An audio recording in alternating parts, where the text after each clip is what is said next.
Assalamualaikum warahmatullahi wabarakatuh. Alhamdulillah, pada kesempatan kali ini saya mewakili kelompok 8 untuk menjadi moderator dalam pertemuan kali ini yang akan membahas tentang definisi dasar hukum, fungsi dan peran koperasi. Nah, untuk kelompok kami sendiri itu ada saya Ahmad Riyadi dengan NIM terakhir 225 dan Maisyah NIM terakhir 076 dan juga Nur Jamilah NIM terakhir 216 dan yang terakhir Nancy Dwi Saputri NIM terakhirnya 209. Untuk pemateri pertama dipersilahkan. Assalamualaikum warahmatullahi wabarakatuh. Perkenalkan, nama saya Maisyah NIM 076. Saya sebagai pemateri pertama akan menjelaskan tentang definisi koperasi konvensional dan syariah serta dasar hukum koperasi konvensional dan syariah.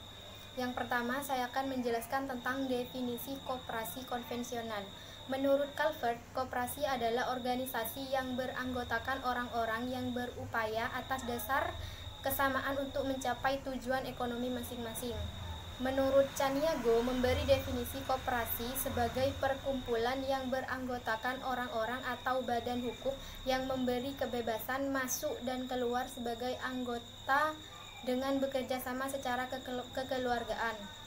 Sedangkan menurut Muhammad Hatta dalam bukunya The Cooperative Movement in Indonesia mengemukakan bahwa koperasi adalah usaha bersama untuk memperbaiki nasib penghidupan ekonomi berdasarkan tolong-menolong.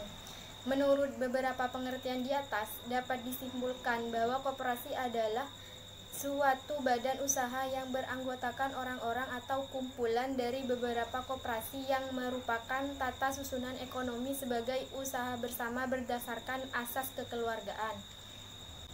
Yang kedua, saya akan menjelaskan tentang definisi koperasi syariah. Koperasi syariah adalah sebuah lembaga ekonomi kerakyatan yang berusaha membangun kegiatan usaha produktif dan investasi dalam rangka menumbuh, kembangkan dan meningkatkan kegiatan ekonomi pengusaha kecil berdasarkan prinsip syariah. Secara sosiologis, koperasi syariah di Indonesia sering dikenal dengan BMT.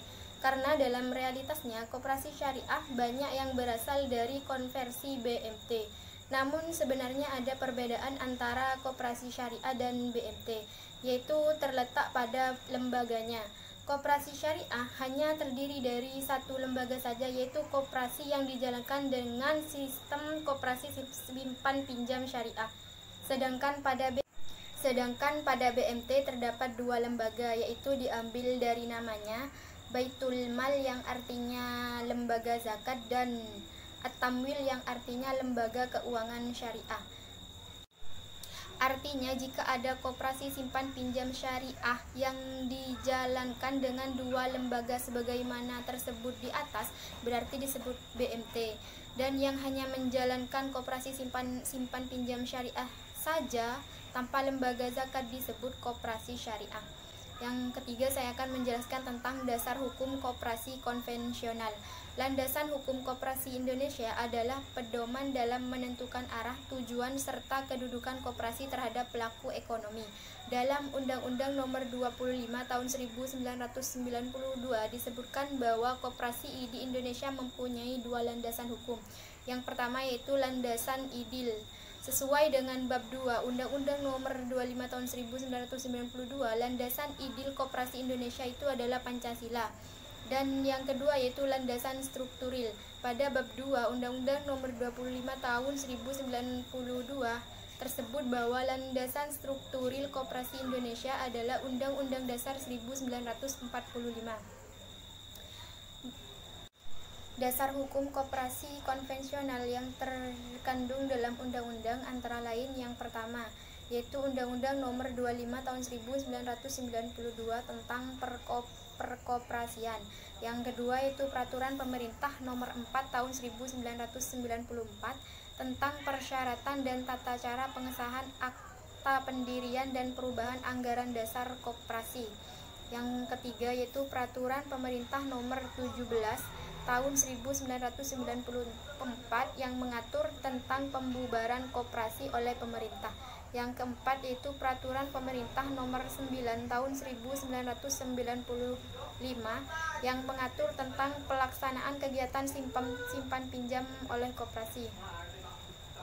Yang ketiga, saya akan menjelaskan tentang dasar hukum koperasi syariah.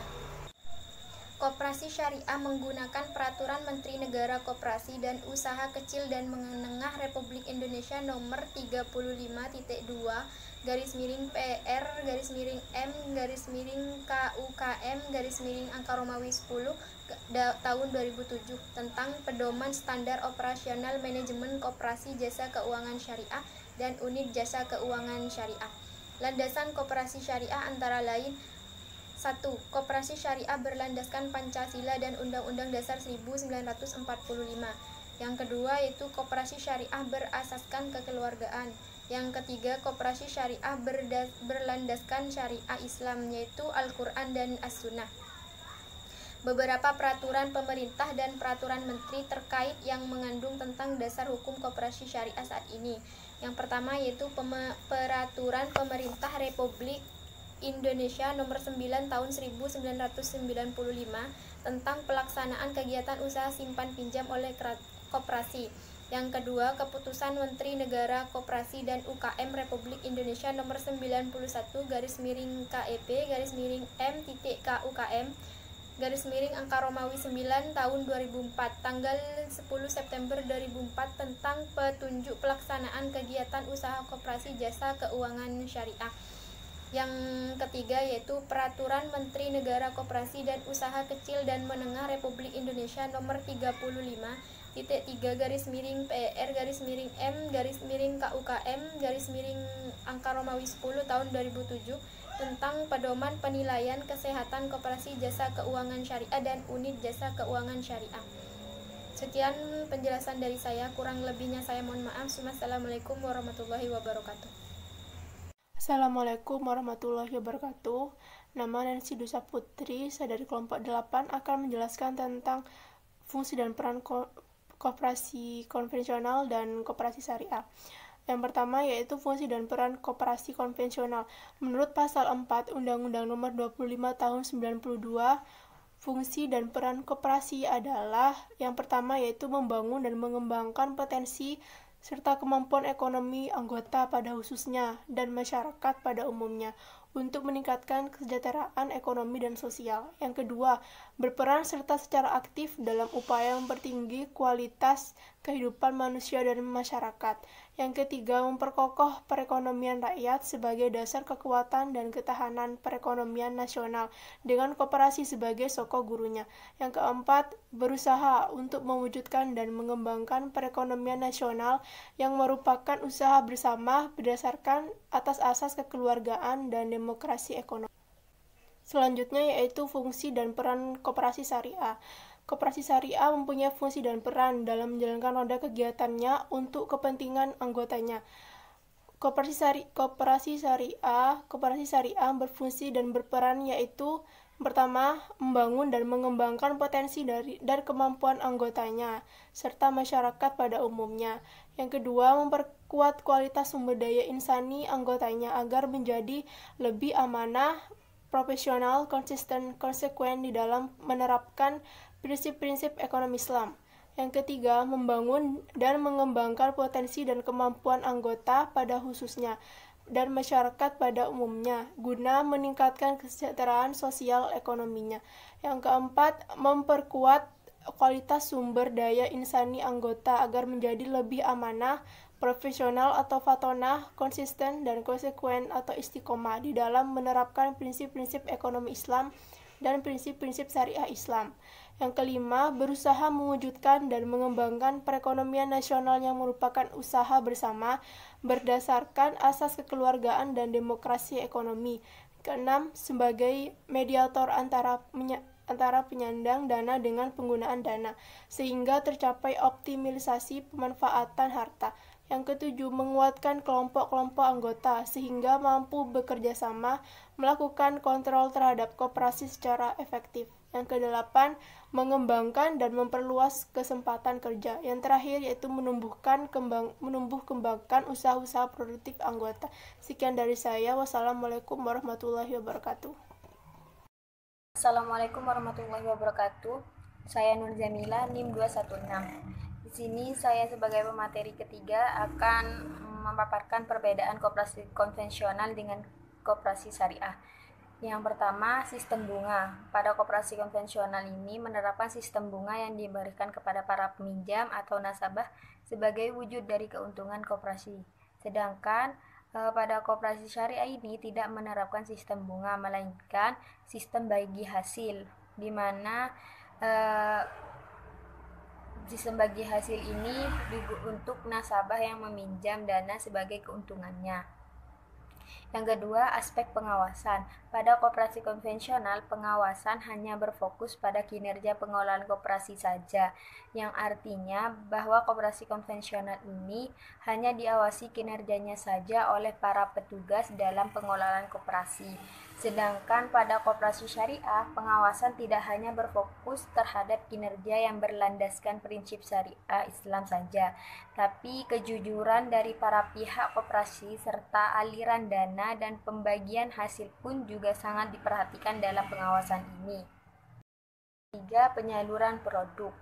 Pada koperasi konvensional ini, dalam penyaluran produknya memberlakukan sistem kredit atau meminjam produk bagi para nasabah, baik barang maupun uang, dan membebankan bunga kepada nasabahnya, yang artinya koperasi yang berbasis konvensional ini tidak mau menanggung barang atau uang yang digunakan para nasabah dalam usahanya. Jika mengalami kerugian atau keuntungan, peminjam harus tetap mengembalikan dana sebesar yang dipinjamkan dan ditambah dengan beban bunga. Sedangkan pada koperasi syariah tidak memberlakukan sistem kredit atau pengkreditan barang maupun uang, tapi dijual secara tunai dan tidak menerapkan sistem bunga. Sehingga transaksi jual beli atau sering disebut dengan murabahah berlaku pada koperasi syariah, di mana barang atau uang yang dipinjamkan kepada nasabah atau para peminjam tidak dibebankan bunga, melainkan bagi hasil yang diterapkan pada koperasi syariah ini. Jika nasabah atau para peminjam mengalami kerugian, maka koperasi akan mengurangi pengembalian uang dan sebaliknya. Yang keempat, sebagai lembaga zakat. Pada koperasi konvensional biasanya tidak menyediakan layanan penyaluran zakat, sedangkan pada koperasi syariah menyediakan layanan penyaluran zakat sebagai salah satu praktek ekonomi di dalamnya. Kelebihan koperasi konvensional dan koperasi syariah. Kelebihan dari koperasi konvensional antara lain: 1. Bersifat sukarela dan terbuka, di mana orang yang masuk menjadi anggota koperasi ini atas dasar sukarela atau atas keinginannya sendiri, bukan paksaan dari orang lain. 2. Mengutamakan kepentingan anggota. Koperasi tidak akan berjalan dengan baik jika mementingkan kepentingan pribadi. Maka dari itu, koperasi harus mengutamakan kepentingan anggotanya agar koperasi berjalan dengan yang diharapkan. 3. Koperasi memudahkan anggotanya untuk mendapatkan modal usaha. Dalam koperasi, ketersediaan modal didapat dari para anggotanya sehingga mempermudah pendapatan laba. 4. Badan usaha yang dijalankan sesuai dengan sikap bangsa Indonesia, di mana dalam koperasi ini berlandaskan asas kekeluargaan sehingga memiliki ikatan kerjasama yang kuat. Kemudian terakhir, anggota berperan sebagai produsen sekaligus konsumen. Partisipasi ganda anggota koperasi sangat diharapkan untuk kelancaran aktivitasnya. Anggota dihimbau untuk rutin melakukan pinjaman dan juga turut aktif dalam penyimpanan dana, sehingga dapat meningkatkan kesejahteraan anggota dan tetap memperhatikan aspek sosial. Kemudian, kelebihan dari koperasi syariah antara lain: 1. Meningkatkan kualitas sumber daya manusia kepada para anggotanya agar lebih amanah, profesional, konsisten, dan konsekuen dalam menjalankan prinsip-prinsip ekonomi dan syariah Islam. 2. Menjadi pelopor guna mengangkat harga diri kaum muslimin untuk menjadi pemain di negeri sendiri. 3. Berperan aktif dalam memerangi riba, memberikan solusi dan membantu para anggota yang membutuhkan agar terlepas dari jeratan riba. 4. Ikut membantu dakwah karena sebagian dari keuntungan koperasi akan digunakan untuk kegiatan dakwah dan sosial. 5. Mendapatkan keuntungan dari bagi hasil SHU dari usaha-usaha potensial yang dijalankan koperasi syariah dengan nilai yang adil dan baik. Sekian pemaparan saya mengenai perbedaan dan kelebihan koperasi konvensional dengan koperasi syariah. Kurang lebihnya mohon maaf, saya kembalikan kepada moderator. Bismillahirrahmanirrahim.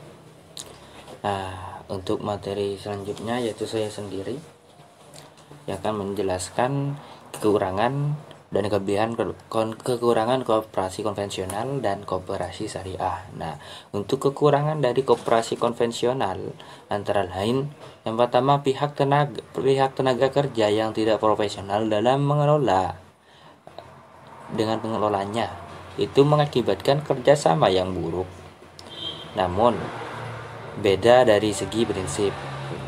Maka dari itu, koperasi konvensional dalam melakukan pinjaman di koperasi memakai sistem tabungan dalam bentuk kreditur dan debit sehingga kurang komunikasi. Untuk selanjutnya, koperasi konvensional hanya dapat satu istilah saja, yaitu pinjam atau kredit, di mana anggota berkewajiban mengembalikan hutang pokok berikut jasa atau bunga yang sudah ditetapkan di awal akad kredit. Yang selanjutnya, sedikit koperasi yang memiliki portofolio besar pada akun pembiayaan, dan sudah semestinya akun pembiayaan rasio harus lebih besar karena prinsip syariah sangat bergantung pada prinsip tersebut. Nah, untuk di koperasi syariah saja itu modalnya sangat bergantung pada anggota, bahkan pada bank-bank syariah portofolio pembiayaan yang berbasis bagi hasil masih sangat kurang. Hal ini disebabkan karena karakter masyarakat Indonesia masih kurang percaya untuk mengelola dana yang diamankan oleh bank syariah maupun koperasi syariah. Dan selanjutnya yaitu kekurangan koperasi syariah. Nah, untuk kekurangan koperasi syariah sendiri itu antara lain, yang pertama itu masih banyaknya masyarakat yang belum memahami mengenai status keanggotaannya di BMT seperti itu. Hal ini merupakan salah satu kesalahan fatal yang masih belum dibenahi oleh pihak BMT. Dengan kurangnya memahami situasi anggota mereka, itu sudah mencerminkan bahwa mereka kurang memperhatikan yang bisa mengakibatkan fatal untuk melangkah lebih baik lagi. Nah, lanjut untuk yang kedua itu masih kurangnya keterbukaan akses informasi ketika menyimpan atau mengajukan pembiayaan. Terus yang ketiga itu kurangnya personalitas dalam pengelolaan karyawan BMT. Karyawan BMT bekerja hanya berdasarkan contoh-contoh yang telah ada sebelumnya, dengan tidak mengembangkan personal dan hanya memanfaatkan yang ada dari dulu. Itu menunjukkan bahwa kreativitas serta pandangan ke depannya perihal perekonomian akan mengakibatkan stagnan pada perkembangan daripada koperasi syariah tersebut. Terus selanjutnya yaitu D, dalam hal responsibility, dasar hukum koperasi syariah atau BMT masih sangat lemah. Faktanya hanya 25% BMT yang terdaftar secara ilegal. Lanjut untuk yang terakhir itu banyak BMT yang belum menjalankan sistemnya sesuai regulasi. Kurangnya relevansi antara produk, akad, dan implementasi yang menyebabkan kurangnya rasa percaya diri masyarakat terhadap BMT seperti itu. Sekian materi dari saya tentang kekurangan koperasi konvensional dan syariah. Kurang dan lebihnya mohon maaf. Assalamualaikum warahmatullahi wabarakatuh. Nah, dan juga saya menutup presentasi kali ini karena saya sekaligus materi yang terakhir. Jadi saya menutup presentasi kali ini dengan mengucapkan alhamdulillah dan assalamualaikum warahmatullahi taala wabarakatuh.